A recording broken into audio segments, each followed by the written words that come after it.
En esta sesión haremos una proclamación que hemos tomado de Romanos 15, versículo 13. Y el Dios de esperanza nos llene de todo gozo y paz en el creer, para que abundemos en esperanza por el poder del Espíritu Santo. Amén. Ahora voy a seguir con la serie de temas que vengo dando. Ya hablé acerca de la inmersión en agua, es decir, el bautismo en agua. Este día voy a hablar de la inmersión en el Espíritu Santo. Señalé que la palabra bautizar que aparece en la Biblia no es una palabra propiamente del idioma español, sino una transliteración de la palabra en griego. No hay ninguna duda en cuanto al significado de la palabra en griego, que significa sumergir. Por eso es que uso la palabra inmersión. Ya he hablado acerca de la inmersión en agua. Ahora voy a hablar de la inmersión en el Espíritu Santo. Hay dos maneras en que podemos ser sumergidos. Una forma es en una piscina. La persona baja al agua, es sumergida y luego sube del agua. Ese es el bautismo en agua. Pero también está la inmersión estilo cataratas del Niágara. Me acuerdo que la primera vez que me puse a observar las cataratas del Niágara, me dije a sí mismo que sería imposible estar debajo de esas cataratas ni un segundo sin empaparse completamente. Así es el bautismo en el Espíritu Santo. Cada vez que la Biblia lo menciona, da a entender que de una manera u otra que el Espíritu Santo bajó sobre ellos desde arriba. Estamos hablando de dos inmersiones. La inmersión en agua, donde la persona baja, es sumergida y vuelve a subir.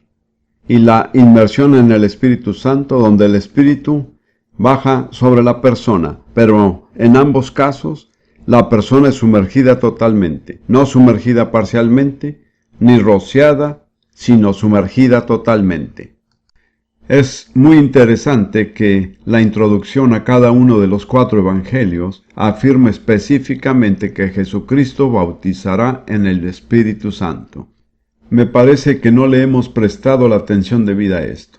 Quiero leer los 4 pasajes en cada uno de los evangelios. Mateo 3, versículo 11.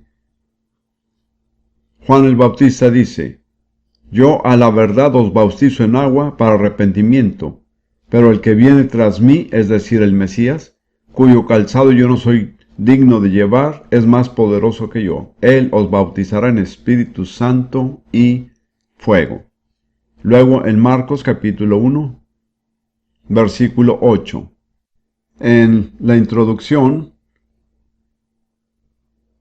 Juan el Bautista está hablando y dice: Yo a la verdad os he bautizado con agua, pero él os bautizará con Espíritu Santo. Luego en Lucas 3:16, la versión que da el Evangelio de Lucas, Juan el Bautista dice: Juan dice lo siguiente: Yo a la verdad os bautizo en agua, pero viene uno más poderoso que yo, de quien no soy digno de desatar la correa de su calzado. Él os bautizará en Espíritu Santo y en fuego. Y luego en el Evangelio de Juan, capítulo 1, versículo 33. Esto es parte de la presentación oficial que le da a Jesús su precursor Juan el Bautista. En cada una de las introducciones, en cada uno de los 4 evangelios, dice específicamente que Jesús bautizará a su pueblo con el Espíritu Santo. En el Evangelio de Juan, la introducción es un poco más completa. Empezando en el capítulo 1, versículo 29. El siguiente día vio Juan a Jesús que venía a él, y dijo: He aquí el Cordero de Dios que quita el pecado del mundo. Y luego sigue diciendo en el versículo 33, y yo no le conocía, pero el que me envió a bautizar con agua, aquel me dijo: sobre quien veas descender el Espíritu Santo, y que permanece sobre él, ese es el que bautiza con el Espíritu Santo. Y yo le vi, y he dado testimonio de que este es el Hijo de Dios. Juan dice 3 cosas ahí: este es el Cordero de Dios, este es el Hijo de Dios, y este es el que bautiza en el Espíritu Santo. Todos conocemos muy bien la maravillosa afirmación de que Jesús es el Cordero de Dios, pero solo se menciona en un evangelio, mientras que en los 4 evangelios dice específicamente que Jesús es el que bautiza en el Espíritu Santo. En otras palabras, es una de las cosas más importantes que necesitamos saber acerca de Él. Es maravilloso conocerlo como Salvador, como Cordero de Dios, pero eso no es todo. También es sumamente importante que lo conozcamos individualmente y personalmente como el que bautiza en el Espíritu Santo. Después de concluir su ministerio terrenal, después de su resurrección, en Hechos 1, en Hechos capítulo 1, versículos 4 y 5, Jesús repite esta promesa. Sería muy difícil recalcar demasiado la frecuencia con que aparece esta promesa en el Evangelio. En Hechos 1, 4 y 5 Jesús dice, y estando juntos con sus discípulos, les mandó que no se fueran de Jerusalén, sino que esperasen la promesa del Padre, la cual les dijo, oíste de mí. Porque Juan ciertamente bautizó con agua, mas vosotros seréis bautizados con el Espíritu Santo dentro de no muchos días. De modo que Jesús se aseguró de repetir la promesa que Juan había mencionado al presentarlo, que él sería el que los bautizaría en el Espíritu Santo. Casi todos los comentaristas bíblicos están de acuerdo en que el cumplimiento de esta promesa de Jesús se llevó a cabo el día de Pentecostés, según el relato en Hechos 2, 1, 4. Quiero leer lo que la Biblia dice allí y luego considerar rápidamente exactamente lo que da a entender. En Hechos 2, empezando en el versículo 1, cuando llegó el día de Pentecostés, estaban todos unánimes juntos, y de repente vino del cielo un estruendo como de un viento recio que soplaba, el cual llenó toda la casa donde estaban sentados, y se les aparecieron lenguas repartidas como de fuego, asentándose sobre cada uno de ellos, y fueron todos llenos del Espíritu Santo, y comenzaron a hablar en otras lenguas, otros idiomas, según el Espíritu les daba que hablasen, como el Espíritu les daba a entender. Esa experiencia tiene 3 etapas sucesivas. Primero que todo fue un bautismo. El Espíritu Santo vino desde arriba y los sumergió. Llenó todo el lugar donde estaban sentados. Fueron sumergidos desde arriba. En segundo lugar, cada uno de ellos fue lleno del Espíritu Santo de manera individual. No fue solo una experiencia colectiva, sino una experiencia en que cada individuo recibió la parte suya. Y en tercer lugar, al ser llenos del Espíritu Santo, hubo un desbordamiento sobrenatural. Esto está de acuerdo con un principio que se menciona en Mateo 12, versículo 34. Mateo 12, 34. Solo la última parte del versículo. Jesús dice, porque de la abundancia del corazón habla la boca.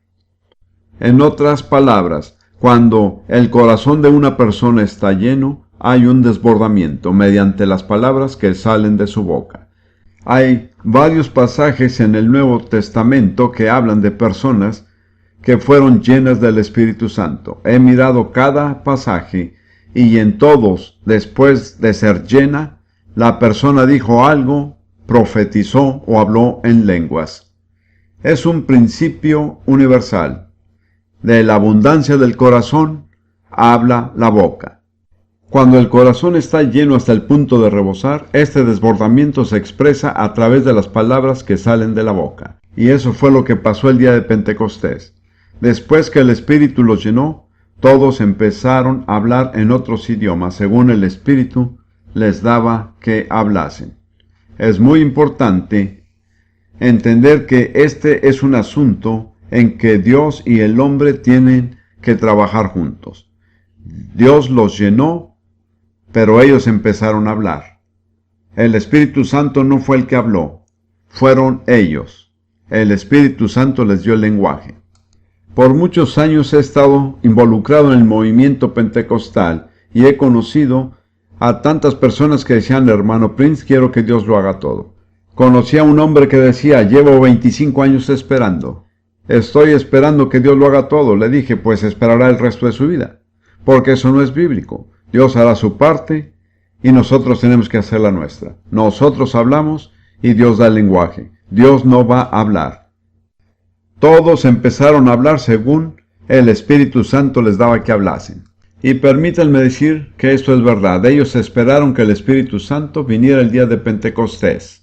Pero después de eso, no hay ninguna prueba de que otros hayan esperado al Espíritu Santo. Dios ya lo había enviado y después de eso, cuando oraban y cumplían con los requisitos necesarios, inmediatamente recibían el Espíritu Santo. Y quiero decirle a cada persona que si reúne las condiciones necesarias y tiene sed, puede ser lleno del Espíritu Santo este día. Si nunca lo ha recibido, este puede ser su día. Hablaremos de eso más adelante.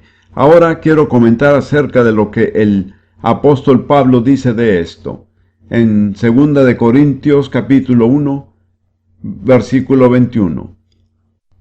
Él dice en 2 de Corintios 1, 22. Leamos el versículo 21. Y el que nos confirma con vosotros en Cristo, y el que nos ungió es Dios, el cual también nos ha sellado y nos ha dado las arras del Espíritu en nuestros corazones.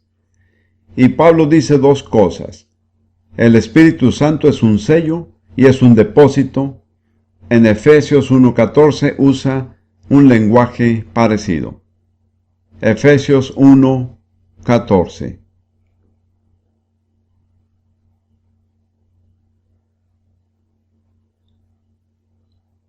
Dice en el versículo 13, en Él también, es decir, en Jesús, habiendo creído en Él, fuiste sellados con el Espíritu Santo de la promesa, que es las arras de nuestra herencia, hasta la redención de la posesión adquirida. Otra versión dice que es el depósito que garantiza nuestra herencia. Entonces el bautismo en el Espíritu Santo es algo que se puede ver y oír, no solamente algo que ocurre dentro de nosotros y que no puede ser visto por los demás, es algo que se puede ver y oír. Pablo dice que son dos cosas, es un sello y además un depósito. En primer lugar, es un sello. Ya pertenecemos a Jesús. Pero esto le muestra a todo el mundo que pertenecemos a Él. Él nos sella de manera que todos puedan verlo. No sé si alguno de ustedes recuerda la época en que al enviar las cartas por correo, certificados se sellaban con cera caliente. ¿Se recuerdan de eso? Y luego se les tenía que hacer una impresión. Exactamente así es el Espíritu Santo. Es un sello, es cera caliente. Y luego Jesús le pone su marca particular, y esto no se para. Y como saben, el correo certificado es tratado especialmente. Se le da un cuidado especial. Después de haber sido bautizados en el Espíritu Santo, llegamos a ser correo certificado. La oficina de correo celestial nos atiende de manera especial. La segunda palabra es pago inicial o depósito. Me interesan mucho los idiomas, y esto es muy interesante. En hebreo, la palabra es arbón. Arbone. En árabe es arbón. En idiomas suajili es araboni. En otras palabras, es la misma palabra en todos estos idiomas. Yo hablaba árabe cuando vivía en Jerusalén hace años con mi primera esposa. Siempre me acuerdo de algo que sucedió en 1947. Nos acabamos de mudar a una casa nueva en Jerusalén y necesitábamos comprar tela para hacer las cortinas. Fuimos a una ciudad antigua y encontramos a un hombre que vendía tela para cortinas y vimos una tela que nos gustó. Las siguientes cifras no son exactas, no son sino para darles una idea. Necesitamos 20 metros y el precio era, digamos, $5 por metro. El precio total era de $100. Le dijimos al hombre, escuche, no tenemos todo el dinero con nosotros, pero le daremos la quinta parte, $20, como pago inicial. ¿Saben cómo se le dice a eso en árabe? Arbón. Y dijimos, pues después que le demos el pago inicial, usted debe recordar dos cosas. La tela nos pertenece, usted debe apartárnosla. No se le puede vender a más nadie porque es para nosotros.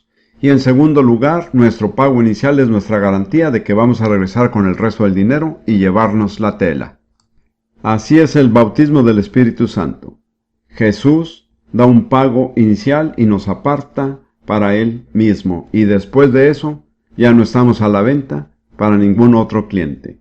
En segundo lugar, es su garantía, como si él dijera: voy a regresar para llevármelos y cuando regrese pagaré lo que falta, y entonces serán míos para siempre. Es una imagen tan descriptiva y elocuente de lo que es el bautismo del Espíritu Santo. Ahora, ¿cuál es el sello? La gente pudiera discrepar en cuanto a esto. Quiero decir que en mi opinión, el Nuevo Testamento no indica sino un solo sello, y es el hablar en otras lenguas, según el Espíritu Santo le da a la persona que hable. Sé, como algunos de ustedes lo saben, que hay sectas como los Rastafaris en Jamaica, por ejemplo, en que la gente de algún culto habla en otras lenguas. Esto aterroriza a algunas personas. Dicen: ¿cómo sé que voy a recibir las lenguas legítimas? Pues Jesús dijo, y tome nota de esto, que si somos hijos de Dios y le pedimos a nuestro Padre Celestial un pedazo de pan, Él no nos dará una serpiente, ¿de acuerdo? En otras palabras, si pedimos lo que es legítimo, Dios nos ha garantizado por escrito que lo recibiremos. No tenemos por qué temer. Ahora, esta promesa no se aplica al que no es hijo de Dios. Hay que ser hijo de Dios. Jesús dijo que si le pedimos a nuestro Padre Celestial el Espíritu Santo, Él nos lo dará. Entonces, el sello es algo visible, algo audible, algo público. Un sello no puede ser algo secreto, porque no cumpliría su propósito. El sello consiste en que todos empezaron a hablar en otras lenguas según el Espíritu les daba que hablase, como pasó en Hechos capítulo 2. Ahora quiero decir tres cosas acerca de esto. En primer lugar, ese fue el sello que los apóstoles mismos recibieron en esa experiencia. Jesús les dijo que esperaran en Jerusalén hasta recibir la promesa del Padre. Así que esperaron 10 días. Después que vino el Espíritu Santo y ellos hablaron en lenguas, ya no tuvieron que esperar más. Ese fue el sello que ellos mismos recibieron en esa experiencia. En segundo lugar, fue el sello que reconocieron en los demás. En un minuto miraremos un caso singular. En tercer lugar, nunca pidieron ningún otro sello. Permítanme repetir eso porque es muy importante. He conocido a tantas personas a través de los años que decían: hermano Prince, ¿cómo puedo saber si he sido bautizado en el Espíritu Santo? He tenido esta o aquella experiencia. He estado orando y buscando a Dios, pero ¿cómo puedo estar seguro? Mi respuesta es que pueden estar seguros en el momento de recibir el sello, cuando por primera vez empiecen a hablar en otras lenguas, según el Espíritu les da que hablen. Quiere decir que lo recibieron. Y quiero recalcar que no es una fuerza impersonal, sino una persona que ha recibido. Quisiera repetir estas tres cosas. Fue el sello que recibieron los apóstoles, fue el sello que reconocieron en los demás, y jamás pidieron otro sello. Además, el Nuevo Testamento no nos ofrece ningún otro sello, no nos ofrece ninguna otra alternativa. Ahora miremos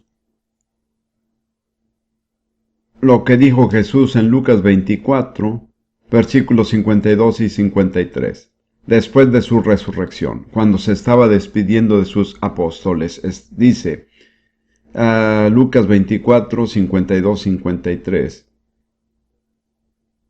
Permítanme, antes de leer, tengo otro punto que quiero sacar a relucir. Muchas personas dicen: pues me he llenado de gozo y estoy siempre alabando al Señor. Estoy tan contento. ¿Ese no es el sello? No, según el Nuevo Testamento. Es maravilloso estar llenos de gozo. Es maravilloso alabar al Señor, pero no es el sello del cual habla el Nuevo Testamento. Eso lo sé por lo siguiente. Después de la resurrección de Jesús, dice al final del Evangelio de Lucas, cuando fue llevado al cielo, ellos, después de haberle adorado, volvieron a Jerusalén con gran gozo y estaban siempre en el templo, alabando y bendiciendo a Dios. Tenían gran gozo, estaban siempre alabando y bendiciendo a Dios, pero no habían recibido el sello. No lo recibieron hasta el día de Pentecostés. Jesús les dijo que esperaran a recibirlo, y después que el Espíritu Santo vino y ellos hablaron en lenguas, jamás volvieron a esperar, ya no esperaron más. Ahora me parece que hay un caso particular en el libro de los Hechos que demuestra esto muy claramente. Quiero que lo busquemos. Está en Hechos 10, al final del capítulo. Ya saben la historia. Dios guió a Pedro a ir a la casa de Cornelio de manera sobrenatural. En realidad no quería ir, porque como judío no era correcto que entrara en la casa de los gentiles, y mucho menos que comiera con ellos. Pero ante la insistencia de Dios fue y llevó con él otros 6 creyentes judíos. Quería tener testigos.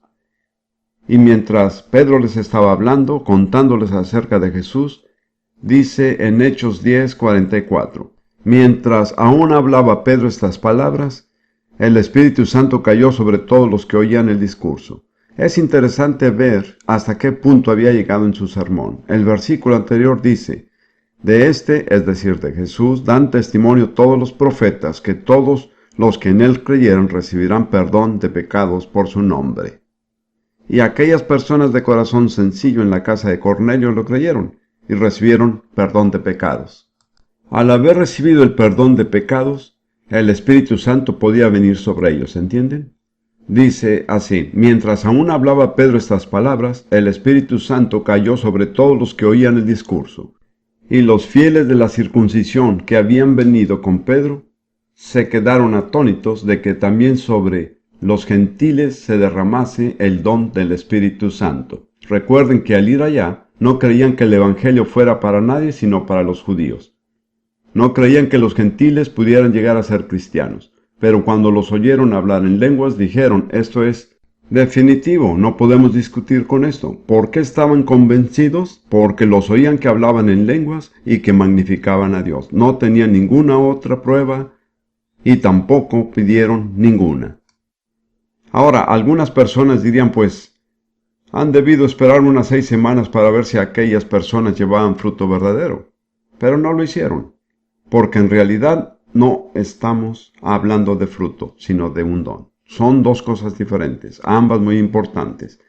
Los dones se reciben de una sola vez. El fruto se produce mediante un proceso lento de crecimiento. Algunos de ustedes acaban de celebrar la Navidad, y sin duda algunos habrán puesto un árbol de Navidad, ¿no es cierto? Y habrán colocado sus regalos en las ramas del árbol o debajo de él. Y las personas a quienes iban destinados los regalos vinieron, los tomaron y los recibieron, así de sencillo. Los regalos se reciben de una sola vez. En cambio, el fruto crece en los manzanos, no en los árboles de Navidad. Toma tiempo. Es un proceso. Por favor, entiendan, el fruto es sumamente importante, pero no confundan el fruto con los dones. Aquí estamos hablando del don del Espíritu Santo. Algo que se puede recibir de una sola vez. Entonces, hablando de las personas en la casa de Cornelio, Pedro respondió, ¿puede acaso alguno impedir el agua para que no sean bautizados esos que han recibido el Espíritu Santo también como nosotros? En otras palabras, lo que había pasado el día de Pentecostés les había acontecido a estas personas. Más tarde, al contarles lo sucedido a sus compañeros judíos que lo estaban criticando y diciendo que no debía haber ido a hablar con los gentiles, Pedro dice en Hechos 11:15, y cuando comencé a hablar, cayó el Espíritu Santo sobre ellos también, como sobre nosotros al principio. Ahí en la casa de Cornelio no se hace mención de un viento recio de lenguas como de fuego, pero una cosa que sí caracterizaba aquella experiencia era que todos empezaron a hablar en otras lenguas. Así que yo digo, y a mi juicio, es indiscutible que este fue el sello que los apóstoles recibieron y el sello que reconocieron en otras personas. Jamás pidieron otro sello, y en el Nuevo Testamento no veo que se ofrezca ningún otro sello. Yo sé, y probablemente lo sepa mejor que ustedes, que el hablar en lenguas a veces se considera algo extraño, fuera de lo normal, y algunas personas hasta dicen que es algo demoníaco. Recuerdo que en una época había un ministro evangélico muy querido que se negaba a caminar en la misma acera que yo, porque sabía que yo hablaba en lenguas. ¿Se fijan? Lo perdono, pero no apruebo su opinión. La verdad es que Dios a veces coloca al principio de cierta experiencia algo que es como una piedra de tropiezo. Si la persona en realidad no está en serio, se desanimará. Para algunos es ofensivo ver personas hablando en un idioma que nunca han aprendido y tal vez mostrando gran emoción. Quiero plantearles que los que somos de ascendencia anglosajona o europea tenemos una idea más o menos falsa de lo que es el verdadero cristianismo. Primero que todo, pensamos que es algo muy solemne. Estando en la iglesia, no se habla en voz alta, la gente se pone de pie o se sienta o canta himnos, pero en realidad no llega a mostrar mucha emoción. Esa es la imagen del cristianismo con la que crecí. Durante 10 años solía ir a la iglesia 8 veces por semana, así que tengo bastante experiencia. Pero esto no es realmente el cuadro bíblico. Muchos de nosotros sufrimos porque en realidad no nos sentimos libres de expresar lo que Dios está haciendo en nosotros. Cuando uno lee la Biblia ve que la gente lloraba, gritaba, gemía, batía las manos, danzaba, cantaba y mostraba su emoción. Eran entusiastas. Por un tiempo fui director de una academia para entrenar a profesores en el este de África y tenía que contratar al personal docente. Descubrí que un profesor puede tener mucha preparación académica, pero no ser muy buen docente. Y otro profesor que tiene mucha menos preparación puede ser mucho mejor profesor por una sola razón: es entusiasta. He llegado a la conclusión de que no hay nada como el entusiasmo. Cuando Rudy y yo estuvimos en Moscú hace poco más de un año, en una conferencia donde había 1000 personas, me impresionó muchísimo su entusiasmo. Dije entre mí: Señor, ojalá pudiera encontrar eso en otros lugares también. Al empezar a cantar, cantaban Jesús es el Señor de todo y seguían cantando por 10 minutos. Nadie tenía que animarlos a que cantara, simplemente no podían dejar de cantar. Ruth y yo tenemos una grabación de aquella música y cuando de verdad necesitamos recibir ánimo la ponemos. No es una grabación profesional, pero ¿qué es lo que se percibe? Emoción y entusiasmo. Saben, si queremos que los demás crean lo que nosotros creemos, una de las mejores maneras de convencerlos es siendo entusiastas.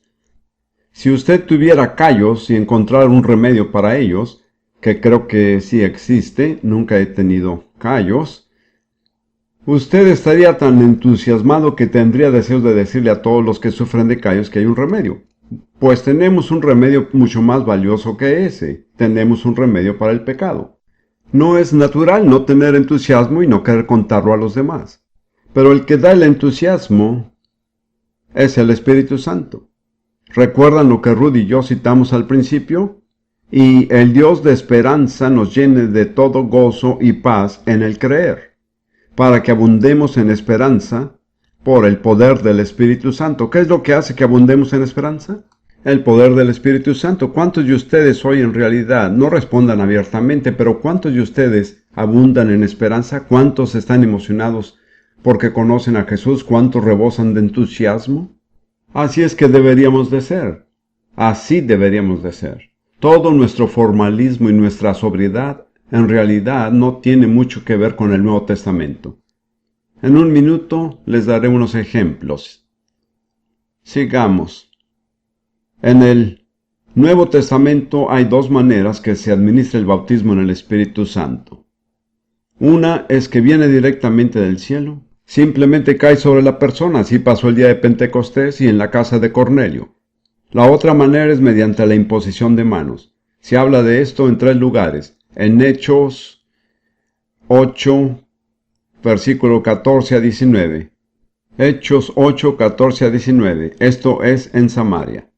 Cuando los apóstoles que estaban en Jerusalén oyeron que Samaria había recibido la palabra de Dios, enviaron allá a Pedro y a Juan, los cuales, habiendo venido, oraron por ellos para que recibiesen el Espíritu Santo. Aquellas personas habían oído el Evangelio de la boca de Felipe, habían creído y se habían bautizado. Eso lo dice claramente más adelante en ese capítulo. Eran salvos, pero no habían recibido el Espíritu Santo todavía. Y los apóstoles no estaban satisfechos. No se contentaban con el hecho de que estas personas habían sido salvas de manera extraordinaria, querían algo más. Dice en el versículo 16, porque aún no habían descendido el Espíritu Santo sobre ninguno de ellos. Note que dice que el Espíritu descendió sobre ellos, sino que solamente habían sido bautizados en el nombre de Jesús. Entonces los apóstoles les imponían las manos y recibían el Espíritu Santo. En este caso, recibieron el Espíritu Santo mediante la imposición de manos por parte de otros creyentes. En el próximo capítulo leeremos cómo Saulo de Tarso, que llegó a ser Pablo, estaba allí en la ciudad de Damasco, y un discípulo llamado Ananías fue enviado a él, le impuso las manos, oró por él para que fuera sanado y recibiera el Espíritu Santo. Pablo recibió el Espíritu al imponer las manos sobre él, Ananías. Y en Hechos 19 hay otro pasaje donde vemos una situación parecida. Pablo encontró a ciertos discípulos en Éfeso. Cuando les preguntó si habían recibido el Espíritu Santo cuando creyeron, ni siquiera habían oído que existiera. Por eso Pablo supo que no eran discípulos de Jesús. Se dio cuenta de que eran discípulos de Juan el Bautista. Entonces les dijo que estaba bien lo que habían hecho, pero que ahora necesitaban tener fe en Jesús y ser bautizados. De modo que fueron bautizados en agua, y luego dice, y habiéndoles impuesto Pablo las manos, vino sobre ellos el Espíritu Santo, y hablaban en lenguas, y profetizaban. Permítanme sugerirles que no se detengan con el hablar en lenguas. Es algo maravilloso, pero ¿por qué no pasar a profetizar?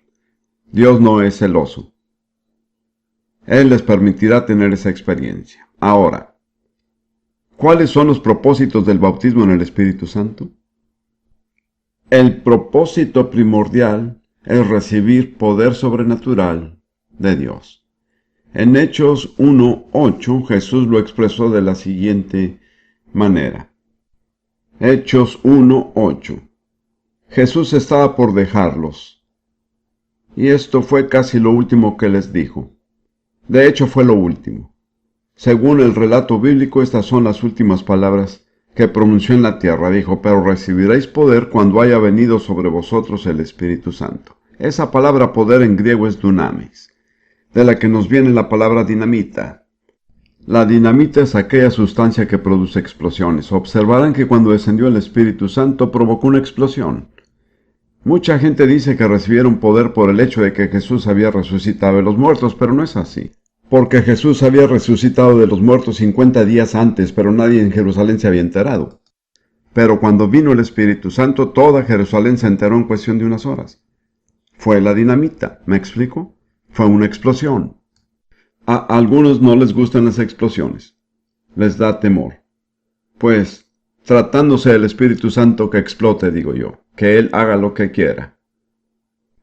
Nunca he hecho nada estrambótico, como se dice, pero si Dios me lo pidiera, lo haría con mucho gusto.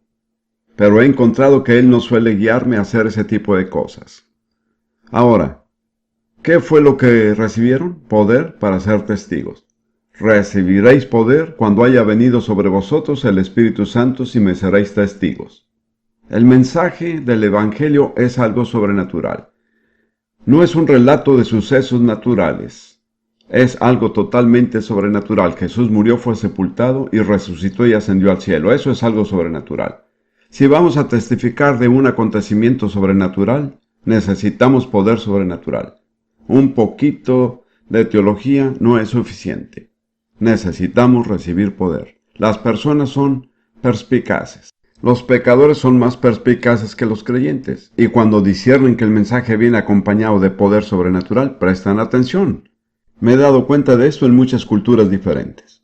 Los pecadores disciernen la presencia de un poder sobrenatural. Hace algo en ellos. Capta su atención. Y eso fue lo que dijo Jesús: recibirán poder y luego testificarán de mí.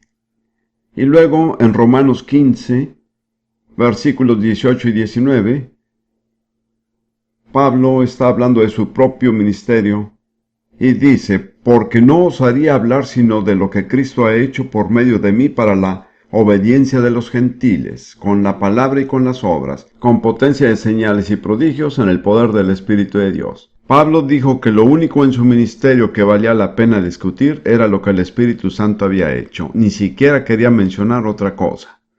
Dijo que el Espíritu Santo, mediante su poder sobrenatural, a través de señales y prodigios, había hecho que obedecieran los gentiles, los no judíos, la gente que no había sido evangelizada. He tratado con gentiles en muchos países. Siempre recuerdo los 5 años que pasé en el este de África. Era director de un instituto para entrenar a profesores africanos. En esa época, todo africano aspiraba a recibir una buena educación. Yo estaba proveyendo algo que ellos deseaban desesperadamente. Venían al instituto como estudiantes y solían colaborar en todo y ser muy obedientes, porque querían educarse. Básicamente, hacían lo que nosotros los misioneros les decíamos. Recuerdo que un día convoqué a todos los estudiantes y dije, quiero decirles algo. Quiero darles las gracias, son muy obedientes y colaboran en todo. Todo lo que nosotros queremos que hagan lo hacen, porque quieren educarse. Pero en la mente de la mayoría de ustedes hay una pregunta que no ha sido contestada. Y ahí capté su atención. Y dije, no puedo darles la respuesta a esta pregunta. Y al decir eso sí que capté su atención. Dije, la pregunta es esta. ¿Es la Biblia un libro para africanos, un libro que podemos creer, o se trata simplemente de una religión del blanco que no funciona para africanos? Y eso era exactamente lo que les decían sus ancianos.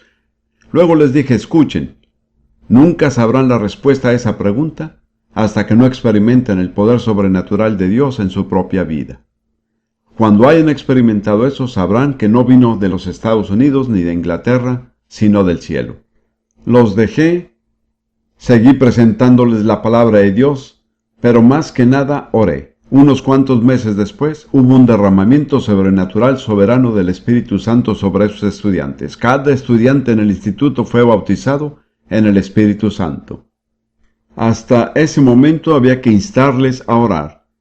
Después fue difícil hacer que dejaran de orar. Pasaban la mitad de la noche orando en su dormitorio porque habían recibido el sello sobrenatural, el don sobrenatural de poder desde lo alto. La actitud de los demás misioneros blancos había sido la siguiente. Me pesa decirlo, pero es verdad. Los africanos solo pueden llegar hasta cierto punto, no pueden ir más allá. Yo no discutía con ellos, simplemente pasaba tiempo con los africanos. Pero cuando el Espíritu Santo cayó, ¿saben qué pasó? Los misioneros bajaron para ver qué estaba pasando. De repente descubrieron que los africanos sí eran capaces de ir más allá. Así que esto es solo un ejemplo. Aquellos jóvenes, hombres y mujeres, necesitaban tener una experiencia sobrenatural ellos mismos. No era suficiente recibir un mensaje de otra persona, de otra raza y otra cultura. Y luego, en los siguientes meses, entre esos estudiantes, que tenían en su mayoría menos de 25 años, vimos operar los 9 dones del Espíritu Santo. De hecho, también vimos a 2 personas levantadas de los muertos. La gente pregunta, ¿ha visto eso alguna vez? Mi respuesta es que definitivamente sí lo he visto. No quiero entrar en detalles, pero créanme. Cuando las personas son levantadas de los muertos, la gente presta atención. Jesús dijo a sus discípulos, mientras vayan de camino, prediquen el reino de Dios, sanen a los enfermos, levanten a los muertos, echen fuera demonios y limpien a los leprosos. ¿Retracta él en algún momento aquellas instrucciones? Nunca.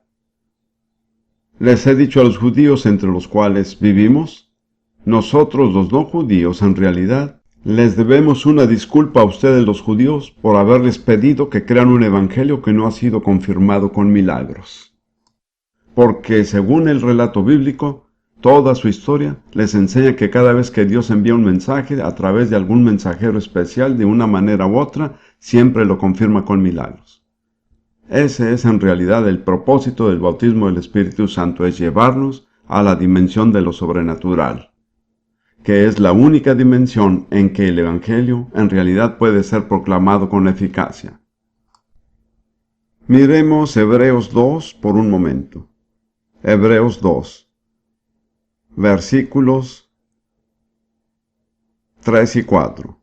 ¿Cómo escaparemos nosotros si descuidamos una salvación tan grande, la cual, habiendo sido anunciada primeramente por el Señor, nos fue confirmada por los que oyeron, testificando Dios juntamente con ellos con señales y prodigios y diversos milagros y repartimientos del Espíritu Santo según su voluntad. El escritor de Hebreos nos da 3 razones por las que debemos atender al mensaje del Evangelio. En primer lugar, el primero que proclamó el Evangelio fue Jesús. En segundo lugar, fue confirmado por aquellos que fueron testigos de Jesús. Pero la tercera razón es que el Espíritu Santo confirma el mensaje de manera sobrenatural con señales, prodigios y dones del Espíritu Santo. Y el mundo no creyente tiene derecho a esperar que la Iglesia hará eso mismo. Estamos viviendo a un nivel inferior a lo que Dios quiere. Si solo presentamos un mensaje intelectual y citamos unas cuantas escrituras, algunas personas se salvarán y es maravilloso, pero no es lo máximo que tiene Dios.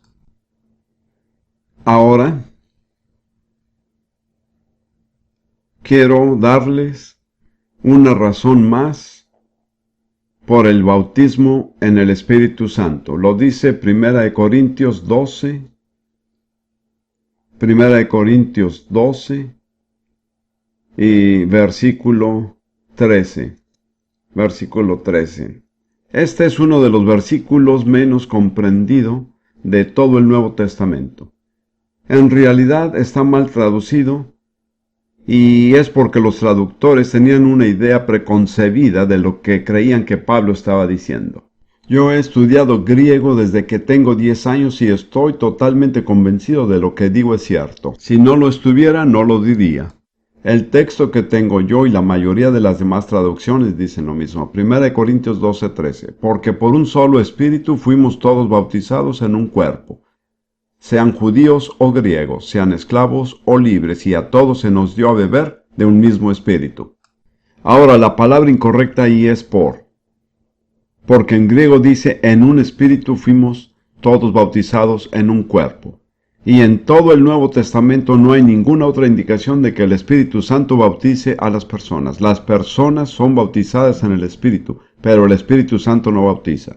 Somos nacidos de nuevo del Espíritu Santo. Eso es lo que nos lleva a formar parte del cuerpo. Ahora, lo que se enfatiza ahí es la palabra un. Lo que Pablo está diciendo es que el propósito del bautismo en el Espíritu es engendrar unidad en el cuerpo. En un espíritu fuimos todos bautizados en un cuerpo, y a todos se nos da de beber de un mismo espíritu. Pablo usa 3 veces la palabra un, pues señalé anteriormente con respecto al uso de la expresión bautizar en y bautizar para, que al ser bautizados somos bautizados en algo, para algo. Pero en los otros 2 casos, el bautismo de Juan y el bautismo cristiano, en realidad las personas ya habían entrado en aquello para lo cual eran bautizadas. Por ejemplo, el bautismo de Juan era de arrepentimiento, pero Juan no bautizaba a personas que no se hubieran arrepentido, de modo que el bautismo de Juan no producía arrepentimiento, sino que era el reconocimiento de que se habían arrepentido. Y luego, mediante el bautismo cristiano, el bautismo en agua, somos bautizados para llegar a estar en Cristo.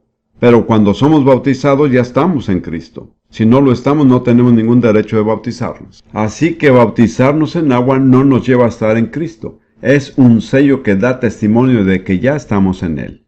Es lo mismo aquí. En un espíritu fuimos todos bautizados para formar parte de un cuerpo. No que no estamos en el cuerpo, pero este es el sello de que formamos parte del cuerpo. En cada caso, se bautiza en algo para algo. En señala el elemento. En el bautismo de Juan es agua, en el bautismo cristiano es agua, con el Espíritu Santo es el Espíritu Santo.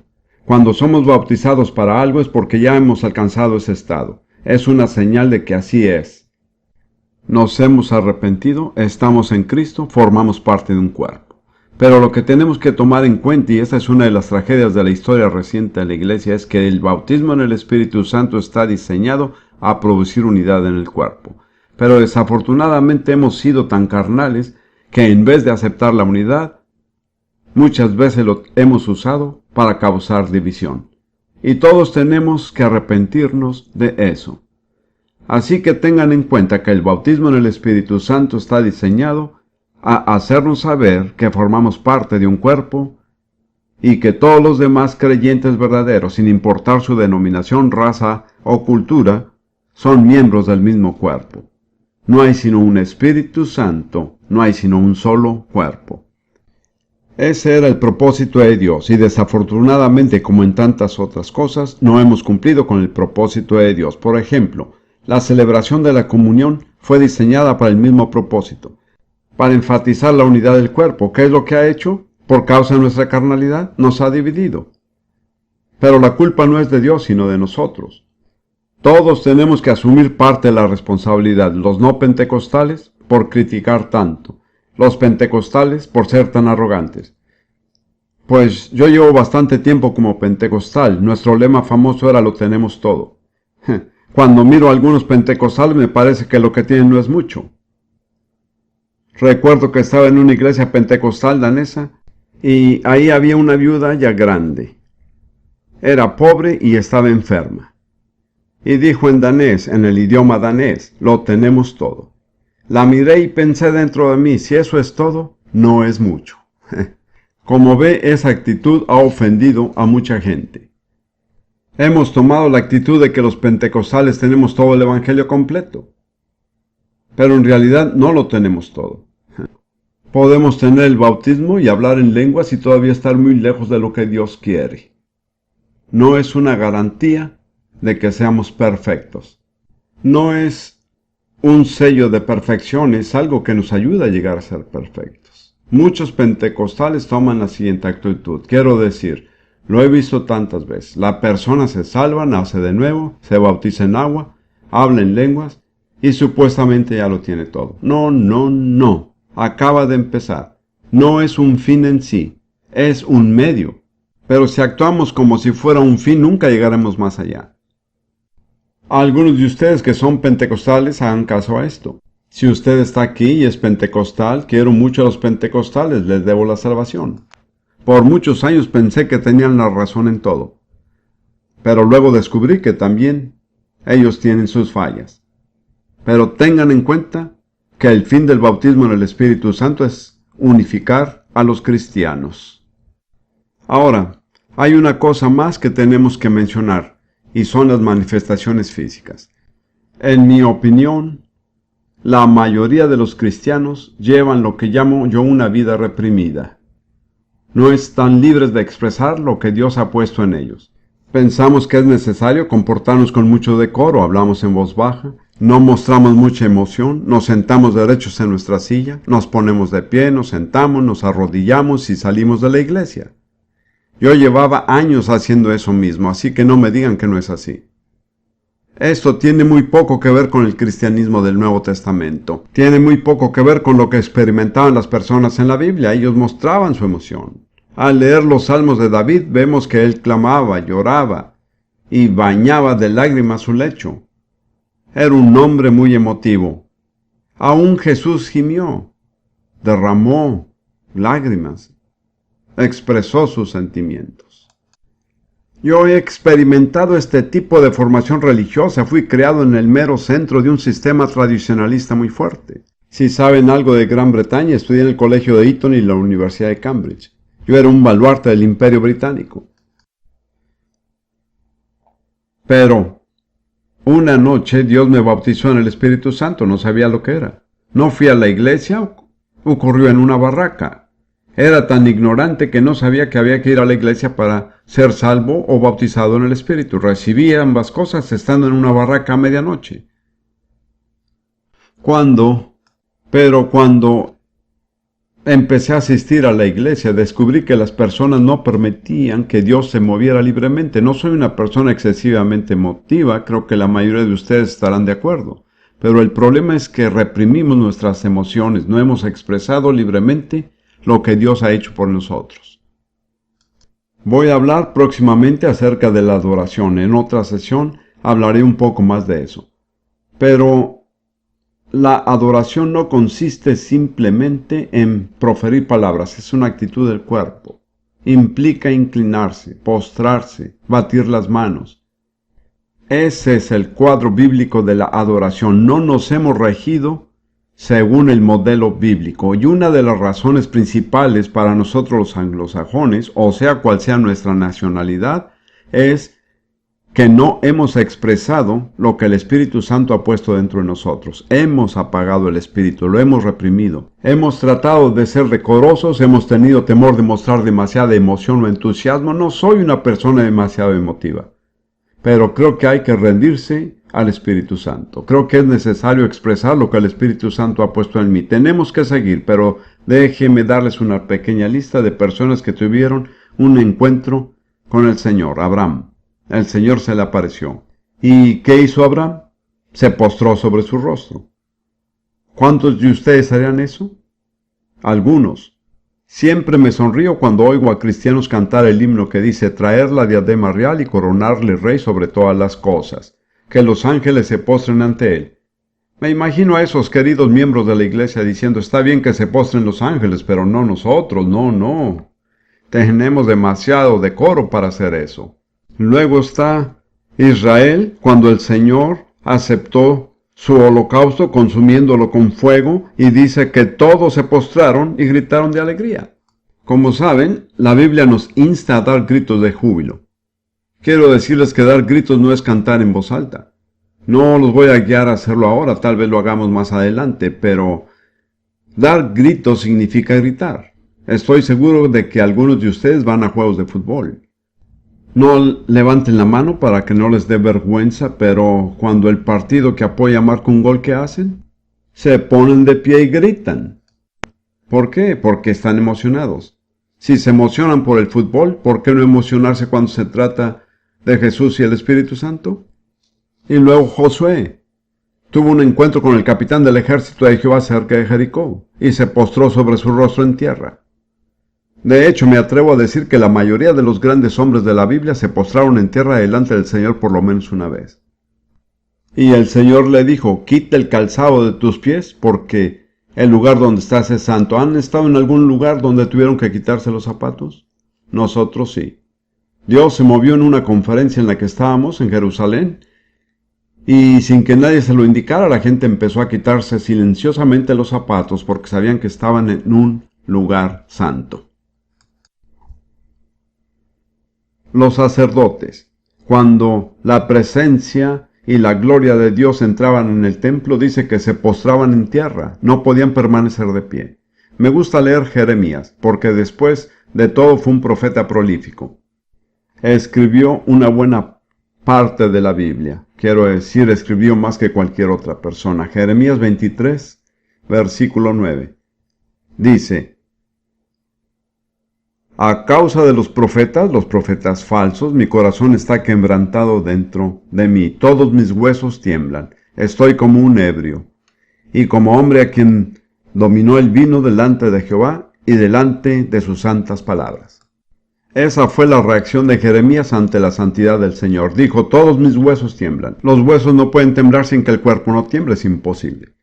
Él dijo, estoy como un ebrio. A causa de la santidad del Señor, ¿alguna vez han percibido la santidad del Señor hasta el punto que afectó su cuerpo físico? La mayoría de nosotros vivimos de raciones muy escasas. Los apóstoles, el día de Pentecostés, ¿el Espíritu Santo vino y todos se comportaron con mucho decoro? No, al contrario, se comportaron de una manera extraña e indecorosa. Todos estaban hablando a la vez en idiomas que nunca habían oído y ¿saben lo que dijeron los incrédulos? Que estaban ebrios. ¿Alguna vez han dicho eso de usted cuando sale de la iglesia? Juan, el apóstol, tuvo un encuentro con Jesús mediante una visión y cayó como muerto a sus pies. Había allí un poder que lo sobrecogió. No seguiré hablando de los demás porque quiero llegar a la parte más importante de esto. El tiempo se me está acabando, como generalmente pasa. 7 requisitos para poder recibir y los mencionaré brevemente. Número 1. Arrepiéntase. Hechos 2:38 dice, arrepentíos y bautícese cada uno. Número 2. Bautícese. Bautícese y recibirá el Espíritu Santo. Número 3. Tenga sed. Jesús dijo, si alguno tiene sed, venga a mí y beba. Número 4. Tiene que venir a Jesús. No hay sino uno que bautiza en el Espíritu Santo. Si quiere el bautismo, tiene que venir al que bautiza. Número 5. Hay que pedir. Jesús dijo, Si vosotros siendo malos sabéis dar buenas dádivas a vuestros hijos, ¿cuánto más vuestro Padre Celestial dará el Espíritu Santo a los que le piden? Muchos cristianos dicen, si Dios quiere que tenga el Espíritu, me lo dará. No necesito pedirlo. Jesús dice que hay que pedir. Dijo que nuestro Padre Celestial dará el Espíritu Santo a los que lo pidan. Y luego hay que recibir. El recibir se compara a beber. Y finalmente, y esto es lo difícil para algunos, hay que rendirse al miembro del cuerpo que es voluntarioso, el miembro que no podemos controlar, la lengua. El hecho de que el Espíritu Santo controle la lengua es la prueba divina de que Él ha entrado para tomar control. ¿Saben que la Biblia se refiere a la lengua como mi gloria? Esto no sale a relucir en todas las traducciones, pero en el Salmo 16, el salmista dijo, alabaré a Dios con mi gloria. Pedro citó esta escritura en Hechos 2:26 y dijo, alabaré a Dios con mi lengua. Su lengua es su gloria. ¿Lo sabía? ¿Sabe por qué? ¿Sabe por qué se le ha dado una lengua? Para un fin supremo, para glorificar a Dios. El que no glorifica a Dios con la lengua hace mal uso de ella. Pero cuando el Espíritu Santo viene y toma el control de su lengua, todo lo que diga y haga glorificará a Dios. Será la primera vez que usa la lengua para el fin o propósito por el cual Dios se la dio. Bien, hemos llegado al final de mi pequeña explicación, pero sin duda habrá algunos aquí que tienen sed, por lo menos así lo espero. Si no es así, es una lástima. Quiero decirles de una manera muy sencilla cómo pueden recibir esta experiencia aquí este día. Quiero leer las palabras de Jesús en Juan 7. Dijo, si alguno tiene sed, venga a mí y beba. El que cree en mí, como dice la Escritura, de su interior correrán ríos de agua viva. Esto dijo del Espíritu que habían de recibir los que creyesen en él, pues aún no había venido el Espíritu Santo porque Jesús no había sido aún glorificado. Dios no podía dar el Espíritu hasta que Jesús no fuera glorificado, pero una vez que Él estaba a la diestra del Padre, derramó su Espíritu. Ahora bien, estos son los requisitos básicos. Usted ha debido cumplir con algunos de ellos, pero tal vez no lo ha hecho. Tal vez no se ha bautizado. Yo no me había bautizado, ni siquiera sabía lo que era el bautismo. No lo pedí, pero Dios me llenó del Espíritu Santo. Tuve una sensación muy extraña en el vientre, y sabía que era en el vientre. Pensé, para mí, ¿qué es esto? La frase hablando en otras lenguas vino a mi mente. Pensé, ¿qué tiene que ver todo esto con hablar en otras lenguas? Luego le dije a Dios, estando yo solo en el cuarto, Dios, si quieres que hable en lenguas, estoy listo para hacerlo. Y ese algo subió por mi pecho, llegó a mi garganta, y mi lengua empezó a moverse. No lo estaba controlando, y en ese momento descubrí que estaba hablando en un idioma como el chino.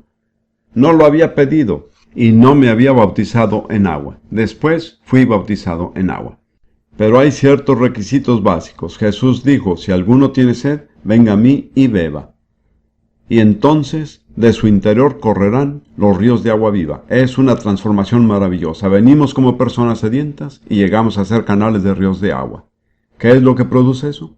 El bautismo en el Espíritu Santo. ¿Qué hay que hacer? Es muy sencillo. Hay que venir a Jesús. Solo hay uno que bautiza. Venga el que bautiza para recibir. Hay que beber. Aquí es donde la gente religiosa tiene problemas. Es demasiado sencillo.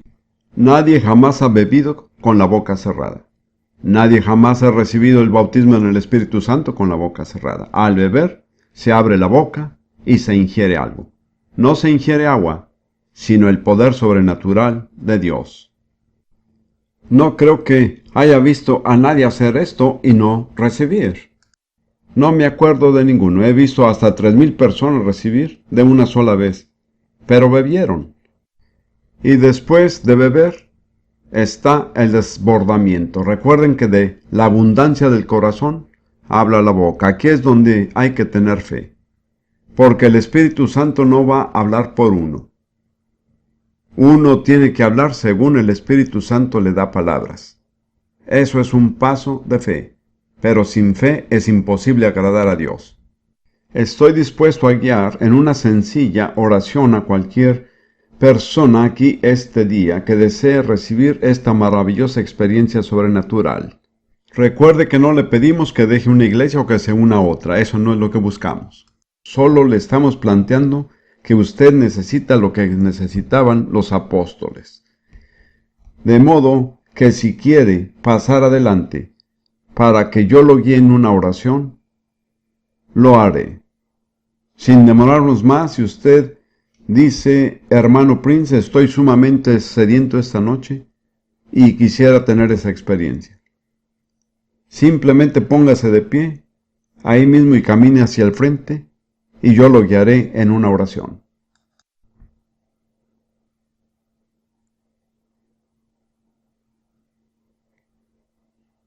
¡Qué maravilloso! Póngase de pie y pase adelante. Esto sí es maravilloso. Siga caminando hacia el frente porque hay mucha gente que viene detrás de usted. ¡Qué maravilloso! Los que ya han recibido el bautismo, por favor manténganse en oración por estas personas y por mí también. Acérquense un poco más. No me tengan miedo, no voy a morderles. Si no pueden llegar hasta el frente, simplemente no tenía idea de que íbamos a tener tantas personas sedientas. Esto es magnífico. Si todos ustedes son bautizados en el Espíritu Santo, ¿quién sabe qué pasará? Amén. Solo estoy esperando porque las personas siguen pasando al frente. Nunca pensé que pasaría tanta gente. Esto es emocionante. Me estoy gozando mucho. ¿Saben que a los presbiterianos se les considera bastante rígidos? En realidad, todos ellos no son así. Pero ¿saben qué dice la Declaración de Fe Presbiteriana? El deber supremo del hombre es glorificar a Dios y deleitarse en Él para siempre. ¿Cuántos de ustedes se están deleitando en el Señor? Él nos ayuda a deleitarnos en Él. Esto les dará un entendimiento mejor de lo que es deleitarse en el Señor. Escuche, usted no ha venido al hermano Prince. Yo no soy el que bautiza. Ha venido a Jesús. Le voy a dar una oración muy sencilla que puede hacer, mediante la cual se presentará Jesús como candidato al bautismo. Usted vendrá a Él, pedirá y luego beberá. Aquí es donde se les hace difícil a las personas religiosas porque hay que hacer algo sencillo y práctico que parece tonto. Hay que abrir la boca y empezar a ingerir el Espíritu Santo. Usted no va a ingerir agua, sino el Espíritu Santo. Después de un rato, y para algunos pasa enseguida, ese pequeño sorbo que se ingiere se convierte en un río que empieza a fluir en la persona y a salir por su boca. ¿Cómo sale? De la abundancia del corazón, habla la boca. Cuando la boca de la persona habla según lo que está en su corazón, pasa lo siguiente. Su corazón está lleno hasta rebosar, pero la persona no puede ver su interior y no sabe cuándo rebosará. Ahora permítame decir una cosa más y lo guiaré en oración. Concéntrese en el Señor, no les ponga atención a las personas a su alrededor. Si alguien empieza a emocionarse, no deje que lo moleste. Hemos decidido que el emocionarse no es necesariamente un pecado. Recuerde este paso crítico. Debe beber y en cierto momento empezar a hablar en fe. Recuerde que si ustedes...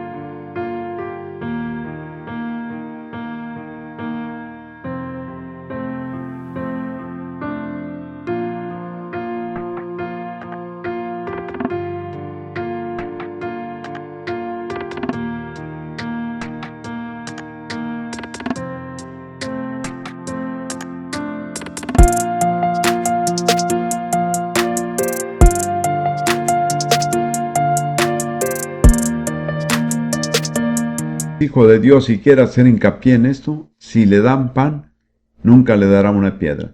Si pide el Espíritu Santo, eso es lo que va a recibir. Lo guiaré en una oración mediante la cual vendrá Jesús. Voy a guiarlo a confesar su fe en Jesús como Salvador porque si nunca has sido salvo, puedes salvarse ahora mismo mientras haces la oración, y entonces habrá reunido las condiciones necesarias. Después de decir amén, al final de esta oración, no siga orando. No se recibe el Espíritu Santo orando, sino bebiendo. Muchas personas no han podido recibir el Espíritu Santo por el hecho de estar orando, porque mientras uno está hablando en su propio idioma, es imposible hablar en otro idioma. Hay que dejar de hablar en español y empezar a hablar en el idioma nuevo. Pues voy a guiarlo en esta oración muy sencilla. Por favor, recuerde que no está dirigiendo su oración a mí. Simplemente le estoy dando las palabras para poder venir a Jesús. Después de decir amén, ¿qué hay que hacer? Empezar a beber. ¿De acuerdo? Lo siento, tal vez puedan hablar conmigo después, pero si empezamos con otra pregunta ahora no podremos avanzar. Simplemente confíe que el Señor responderá su pregunta. ¿De acuerdo? Bien, ahora sí empezaremos. Quiero que repitan estas palabras. Señor Jesucristo, creo que tú eres el Hijo de Dios y el único camino a Dios, que moriste en la cruz por mis pecados y resucitaste de los muertos. Confieso cualquier pecado que haya hecho y confío en que me perdonas y me limpias en tu preciosa sangre. Te doy gracias por hacerlo. Ahora, Señor Jesús, vengo a ti como el que me bautiza en el Espíritu Santo.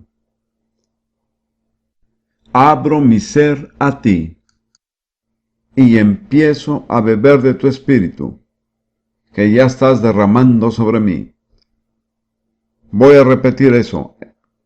Empiezo a beber de tu Espíritu, que ya estás derramando sobre mí. Señor, confío en que me darás el desbordamiento. En fe te doy gracias por esto ahora. En el nombre de Jesús. Amén. Ahora empiece a beber. No me mire. Yo no soy el que bautiza. Simplemente entréguele su lengua y empiece a hablar. No tiene que gritar, pero tiene que hablar lo suficientemente claro para saber que está hablando. Muchos de ustedes ya están hablando. Hable un poco más duro. Sandar barakanamashanda, kirarkarabashanda, indarabarakanamasanda, urrakanamarabarabashanda, likalabarabarabasanda. Creo que la mayoría de las personas a mi alrededor están hablando. El hombre que tenía la pregunta está hablando con fluidez. Sí, karabababashanda. Tómese el tiempo de deleitarse en el Señor. Olvídese de sus problemas y de sus preguntas y relájese completamente. Entréguese al Señor mediante esta experiencia. Gracias, Señor Jesús. Gracias, Señor Jesús. Así es. Gracias. Si usted llega a emocionarse, lo entenderemos. Gracias, Señor. Gracias, Jesús. Ahora se está comunicando directamente con el Señor. Su espíritu está hablándole al Señor directamente. Ya no tiene que pasar por el estrecho canal de su mente. Su espíritu está libre para comunicarse con Dios. Gracias, gracias, Señor. Gracias, Jesús. Gracias. Todo está bien. Gracias, Señor Jesús. Sandarakanamashanda. Aleluya. Urabashanda. Gracias, Señor. Urabababasanda. Muy bien, aleluya. Gracias, Señor. Gracias, Señor. Amén. La Biblia dice que Dios no aborrece al perfecto, aún llenará su boca de risa y sus labios de júbilo. Está bien, hermana. He tenido esa experiencia, es maravilloso. Amén. Amén. Sandarakanamaravasanda. Ahora, que de todas las demás personas que hablan en lenguas, pónganse de pie donde estén y adoremos todos juntos al Señor en otras lenguas. No español, solo en otras lenguas. Llenemos este lugar de adoración hacia Dios. Sandarakanamashanda. Kurri kalabarabarakanamasanda. Kon marababakalabashanda. Indarakanabarabarabasanda. Gracias, Señor Jesús. Señor Jesús, te adoramos. Te adoramos, Jesús. Tú eres nuestro Señor, eres nuestro Salvador, eres nuestro Dios. Te adoramos a ti solamente. Aleluya, handarabashanda, corra babageisonda la bajanda, ito corriba la babanda.